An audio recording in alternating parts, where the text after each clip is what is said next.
হত্যাকাণ্ড সংগঠনের একটা ভিডিও চিত্র আমরা পেয়েছি। এটা আমরা এখন যাচাই বাছাই করছি।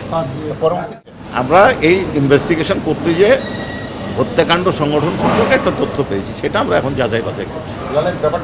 আমরা যেটা আপনাদেরকে বলতে চাচ্ছি যে আমাদের বিষয় ছিল যে হত্যা করা তো হয়েছে না, হত্যা করা হয়েছে, পোড়ানো হয়েছে, একজন জীবিত ছিলেন তাকে পোড়ানো হয়েছে। এখন আমরা যেটা পেয়েছি সেটা হচ্ছে যে হত্যাকাণ্ড সংগঠনের একটা ভিডিও চিত্র আমরা পেয়েছি, এটা আমরা এখন যাচাই বাছাই করছি। পরবর্তী ডেট কবে দিন? পরবর্তী ডেট হচ্ছে 25 মেতে। হ্যাঁ, 5 তো হলো মে। আদালত প্যারোলের বিষয়টা স্বরাষ্ট্র মন্ত্রণালয় থেকে দেখা হয়, এটা আমাদের বা ট্রাইব্যুনালের বিবেচ্য বিষয় নয়, এটা আমরা বলেছি। ট্রাইব্যুনাল বলেছেন যে কর্তৃপক্ষের সাথে তারা যোগাযোগ। মানবতা বিরোধী অপরাধের ক্ষেত্রে আমরা মূল বিবেচ্য বিষয় হচ্ছে কমান্ড স্ট্রাকচার।